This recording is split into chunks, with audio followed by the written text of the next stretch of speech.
اگر ہم اپنے آپ کو گڑھے میں پائیں تو حکمت کا تقاضا ہے کہ اللہ سے مدد مانگیں اور کم از کم مزید کھدائی بند کر دیں۔ صدر عارف الوی نے پاکستان کے حالیہ انتخابی نتائج کے بعد سماجی رابطوں کی ویب سائٹ ایکس پر یہ طنزیہ جملہ لکھا تھا۔ مبصرین کا ماننا ہے کہ ان کا شمار پاکستان کے متنازع صدور میں ہوگا اور اس کی وجہ عمران خان کے خلاف عدم اعتماد کی تحریک کے بعد کی صورتحال میں ان کا کردار ہے۔ ڈاکٹر عارف الوی کی پیدائش کراچی کے ڈاکٹر حبیب الرحمان الوی کے گھرانے میں ہوئی۔ تحریک انصاف میں شمولیت سے قبل ڈاکٹر عارف الوی کا گھرانہ جماعت اسلامی سے تعلق رکھتا تھا۔ ان کے والد انڈیا میں ڈینٹسٹ تھے جو قیام پاکستان کے بعد کراچی منتقل ہو گئے۔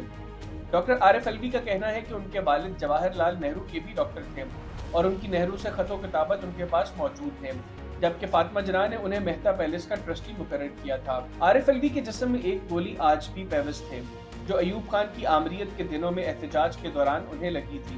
وہ ان دنوں مولانا مودودی کی فکر کے پیروکار تھے جو پاکستان میں ایک اسلامی ریاست کا نظریہ رکھتے تھے۔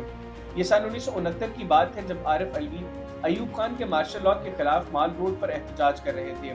ان دنوں وہ پنجاب یونیورسٹی سے منسلک ڈینٹل کالج میں زیر تعلیم ہونے کے ساتھ طلبہ یونین کے صدر بھی تھے۔ ان کا کہنا ہے کہ انہیں جمہوریت کی بحالی کی اس تحریک میں 2 گولیاں لگیں جس میں سے ایک آج بھی ان کے جسم میں موجود ہے۔ عارف الوی نے طالب علمی کے زمانے میں سیاست کے بعد سن 1979 میں پہلی بار انتخابات میں حصہ لیا۔ وہ جماعت اسلامی کے امیدوار تھے لیکن یہ انتخابات نہ ہو سکے اور ملک میں جنرل ضیاء الحق کی آمریت آ گئی، جس کے بعد وہ اپنے پیشے کی جانب آ گئے۔ اسی دوران انہوں نے امریکہ کی مشیگن یونیورسٹی سے ماسٹرز کی ڈگری حاصل کی۔ وہ پاکستان ڈینٹل ایسوسی ایشن کے صدر بنے اور اس کے بعد ایشیا پیسیفک ڈینٹل فیڈریشن کے صدر کے منصب تک پہنچے۔ وقت گزرنے کے ساتھ ساتھ وہ جماعت اسلامی سے دور ہو گئے۔ انہوں نے ایک انٹرویو میں جماعت اسلامی پر تنقید کرتے ہوئے کہا کہ وہ گٹر کا پانی کا مسئلہ بھی اسلامی نظام لینے کے بعد ٹھیک کرنے کی بات کرتے تھے۔ عارف الوی نوجوانی میں اسکواش اور کرکٹ کھیلتے تھے۔ اس وقت کے دیگر کئی لوگوں کی طرح وہ عمران خان سے متاثر تھے۔ سن 1996 میں جب تحریک انصاف کی بنیاد رکھی گئی تو عارف الوی بھی اس تنظیم سازی کا حصہ رہے۔ وہ پارٹی کے نئے پاکستان کے منشور کے مصنفوں میں بھی شامل ہیں۔ تحریک انصاف میں ان کا سیاسی سفر صوبائی صدر سے شروع ہوا۔ انہیں سن 1997 میں سندھ کا صدر بنایا گیا۔ سن 2001 میں وہ مرکزی نائب صدر کے عہدے پر فائز ہوئے۔ سن 2006 میں پارٹی کے جنرل سیکرٹری بنائے گئے اور سن 2013 تک اس عہدے پر فائز رہے۔ یہی وہ دور تھا جب تحریک انصاف مینار پاکستان میں جلسہ عام کے بعد تبدیلی کا نعرہ لگا کر پورے ملک میں پھیل گئی۔ انہوں نے تحریک انصاف کے ٹکٹ پر پہلا الیکشن سن 1997 میں کراچی کے امیر آبادی کے علاقے ڈیفنس اور کلفٹن پر مشتمل صوبائی حلقے سے لڑا لیکن کامیاب نہیں ہو سکے۔ ان کا مقابلہ مسلم لیگ نون کے امیدوار سلیم ضیاء کے ساتھ تھا۔ ان انتخابات میں ان کا تیسرا نمبر آیا۔ سن 2002 کے انتخابات میں انہوں نے پی ایس 90 سے صوبائی اسمبلی کی نشست پر قسمت آزمائی لیکن انہیں شکست ہوئی۔ یہاں سے ایم ایم اے کے مولانا عمر صادق کامیاب ہوئے اور ڈاکٹر عارف الوی چھٹے نمبر پر آئے۔ اگلے یعنی 2008 کے انتخابات کا تحریک انصاف نے بائیکاٹ کیا تھا۔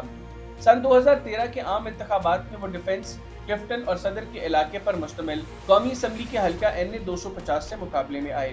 ابتدائی نتائج میں ایم کیو ایم کی خوشبخت شجاعت کو کامیاب قرار دیا گیا، تاہم تحریک انصاف نے انتخابات میں دھاندلی کے الزامات عائد کیے اور عارف الوی نے حلقے کے لوگوں کو متحرک کیا اور ڈٹ گئے۔ 3 تلوار پر ایک ایسے ہی احتجاج کے دوران ایم کیو ایم کے سربراہ الطاف حسین کی متنازع تقریر سامنے آئی جس میں انہوں نے کہا تھا کہ اگر وہ کارکنوں کو حکم دیں تو وہ اس برگر کلاس کی تلواروں سے ٹکڑے کر دیں۔ عارف الوی کا احتجاج رنگ لایا اور الیکشن کمیشن نے 45 پولنگ سٹیشنز پر دوبارہ ووٹنگ کا حکم جاری کیا اور نتیجے میں عارف الوی مجموعی طور پر 76,000 ووٹ لے کر کامیاب ہو گئے۔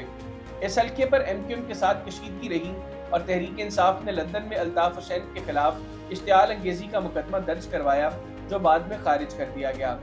اس سے قبل ان کی انتخابی سیاست کی وجہ سے ان کے گھر پر ایک مرتبہ فائرنگ بھی ہو چکی ہے۔ عمران خان نے جب انتخابات کے نتائج کو مسترد کر کے سن 2014 میں اسلام آباد میں کنٹینر کے ساتھ دھرنا دیا تو حکومت سے مذاکرات کی ٹیم میں عارف الوی بھی موجود تھے۔ سن 2018 کے عام انتخابات میں پاکستان تحریک انصاف کی جانب سے انہیں ایک بار پھر اسی نشست سے میدان میں اتارا گیا جو نئی حلقہ بندیوں کے تحت این اے 247 بنی۔ اس نشست پر انہوں نے ایم کیو پاکستان کے سربراہ ڈاکٹر فاروق ستار کو شکست دیتے ہوئے کامیابی حاصل کی تھی۔ تحریک انصاف جب سن 2018 کے انتخابات میں پارلیمنٹ میں اکثریتی جماعت کے طور پر سامنے آئی